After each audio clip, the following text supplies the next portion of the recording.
Well, we're joined now by the former Secretary General of the Conference of Nigeria Political Parties, Willy Ezugwu. Thank you so much for joining us on News Night. Thank you. Happy New Year. Yes, Happy New Year to you. And you were about telling me your latest designation. Yeah. Please. I'm a traditional ruler now, I'm so to say. Right. I'm His Royal Majesty Willy Ezugwu. Ezugwu was the third of ancient Topi Kingdom. Ezeke is one of Idekela and whole of Zokaland. That's the only monarch. Thank you so much. Good to clarify that. Thank you. So, what do you make of, let's get your thoughts first on the meeting between President Tinubu and the 36 state governors, where the issues of security and, of course, food, security were at the forefront of their discussion? Well,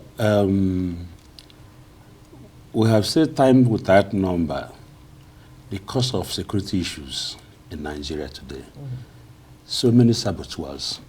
It's not because the military or the security people are not doing much, but there are a lot of people who are saboteurs among them and among the masses. For example, I was reading where I had in Ivory Coast, we had NIMC, where at least they can track telephone numbers. And you find that those who kidnap people get into the bush, they carry millions of naira, you know how bulky it is, and they'll still deliver it to them. They call on phone until they get to where they kept the money. So if it's not going to buy arms, the communication is the most important thing. You find out if in the southeast, in every kilometer you see a police checking point, but it doesn't matter. If I have committed offense here, you will not. The other person 1 kilometer will not know. Right. There's we understand no telecommunication. That, I mean, because of the want of time, so we don't, go around too much. This meeting came up with two key issues as far as security is concerned. To come up with state police, it's now being broached. That idea in that manner, and again, forest guards. I'd like you to address those two points. The way forward, as far as I'm concerned, to safe and secure and successful community police with regard to state and regional is that as the means of accepting the need for restructuring, and at the same time, not only restructuring, which we have been calling for, because without restructuring, like state police, yes, we agree, we have been shouting on it, even when I was the secretary of CNPP. Because the state police, we know that in every advantage, there's disadvantage. We know that the state governors will use it to undo some political enemies or political opponents.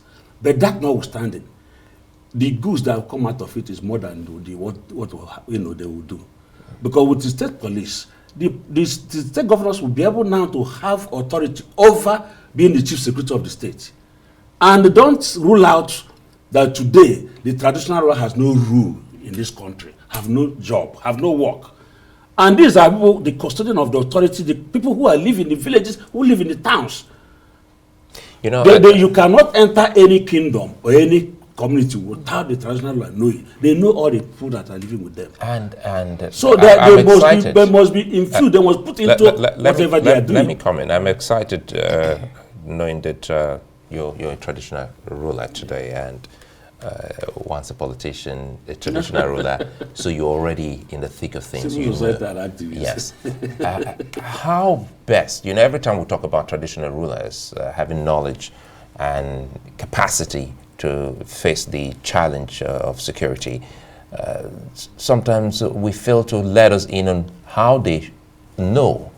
For instance, when I come into your kingdom or your domain, how would you know that I'm there? So perhaps we should start asking the questions so that the government can understand the tool or the parameter within such domain that the traditional institution has to help stem crime and criminalities.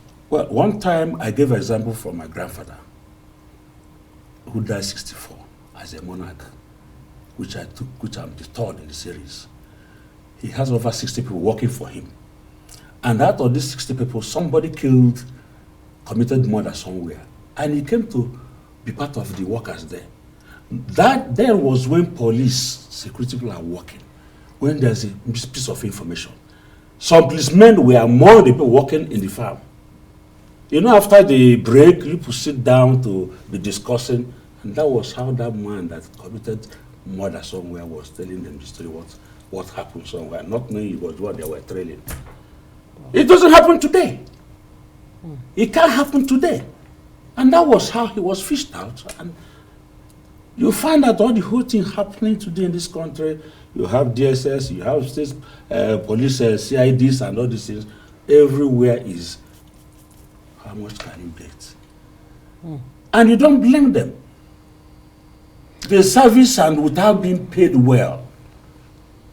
And in Nigeria is competition. So what's the relationship between traditional rulers and state governors? Because the president just met with the state governors, where he's also told them specifically to ensure that people are not being shortchanged. You know, for instance, in Southwest, we have some people, you would call them, for instance, land grabbers or more nearly. And in the markets, we also have people who come in the guise of issuing tickets and receipts, shortchanging the people. The president spoke about that today. So how can the traditional rulers also come in? Well, there was a time about 2 months ago, the governor of Ezugwu state, where I come from, that is my state, called all the traditional rulers, and he was able to advise them, to get involved, to help them. You understand? And the moment you give the traditional rulers their rules, what they have to do, and carry them along, you'll find out they are the people who can be able to fish out what is going on. And with the state police, it will be much easier for them to be able to be controlled, you know, because these are people that they can reach at any given time. And most of the state police, mind you, come from within their states. So they know who is who. Right. So it's not when you are from Sokoto, they post you to Lagos. It's not when you are from Lagos, they post you to Anambra, where you don't hear the language. Where you cannot, the moment you appear, they know that this is a different person. But any police within that state, they can camouflage, they will come into beer parlors, go into a restaurant, go into anywhere, they think you are, they think they are the same thing. But the moment you are a foreigner, I mean from another state, without knowing the same tongue of their language, they will fish out, they will know that it's you. They will be so skeptical to. So there's a very important role that the traditional institutions can actually play and contribute. Yes. Let's talk about another arm of security, food security challenges in Nigeria. I mean, you're a traditional ruler. What's the hunger situation in your domain? And when government says, look, there will be no need for the importation of food for now, because it had said not too long ago that, you know, that might be an option, you know, to tackle the hunger situation in Nigeria. How do you think government should go about it in a way that will impact your people and people in the, you know, traditional community? It's a very simple something every Nigerian knows. The moment you can't get the security, the food problem is there, will be there. For example, what Benue people does, most of their farming are yam. So do Niger State. Then Plateau, you talk of Irish potatoes and rest of them.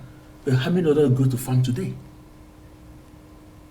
How many of them go to some farm today? You farm and you see the herders, their cows will enter there and eat everything there. So government should be thinking of the security. Because if I know I go to the farm with all my family and we won't come back, we won't go tomorrow. So when we talk of food, how many people go to farm today? Government should still think of the security. I mean, you can imagine, how can herders go to your state or go to Ekiti state? How can herders go to the east? Everywhere you go, there are headers. Everywhere you go, there are headers. And nothing is being done to it. No, we cannot say nothing has been done. You understand? Before, excuse me, before we thought. I think we can't. Before people were saying, respectfully, we can't say nothing has been done. So excuse me, and just about 48 hours ago, let me learn. But today, what is going on today? About 48 hours ago, there's also the recent the Polaco that was also launched, which is another move by the government. So. That's not the only reason why people are hungry. That's why Ngozi is asking. Look at that. So much food, but then again, if you can give us a situation in is the money to buy it? Right. Is the money to buy it? Good, now you're coming. The moment you have a government that knows what they are doing, the interests of the people are the most important thing. Let's take it that government doesn't know what it's doing. What can it do to change the situation, both on the food front The major and thing security there front? is corruption. What is your government, Enugu, doing? Well, the government of Enugu State, I can see what the man is doing. In most cases, they have mapped out a strategy for the people who are into farming. And he had diverted even making sure things like borehole water and all this, which in Enugu metropolis they didn't have before. So I think the governor there is doing his best, is trying. But what we're saying, the generator of the Nigerians, you can see somewhere a video that was shown how, I think in Victoria Island, you see people who are, how they're beating people because of going for a loaf of bread in Nigeria, where we have a lot. I think it shows in a country where there's thing. no mineral resources that doesn't come, that is not in this country. But what are you doing? Because there are many young people in the local, the rural communities. As traditional ruler yourself, what are you doing to educate or to get the young people to see agriculture, to see farming as the way forward, whether it's in terms of employment or even making food available for everyone? That's what I said. How do you make food available when those who are going to farm? Mind you, farm is not within the town. Where they go for farm is about 6 kilometers, 10 kilometers away from the where people are living. And every person's panic is this question of herdsmen attacking them. Yeah. So they are no matter, you don't have anything to arm yourself. You can remember sometime in Southeast they collected, even then gone, for hunters was collected in Southeast. So how do you go to farm without being armed? And you see somebody, a human being that is carrying AK-47 and is carrying brandies to every person. So the most important thing is still lingers on the security as far as I'm concerned. The moment you get it right on the security, you see everything will be in place. Well, it's a fine place for us to leave it. Is a Willy Ezugwu, a traditional ruler and the former Secretary General of the Conference of Nigeria Political Parties. We're honored to have you live in our studio. Thank you so much.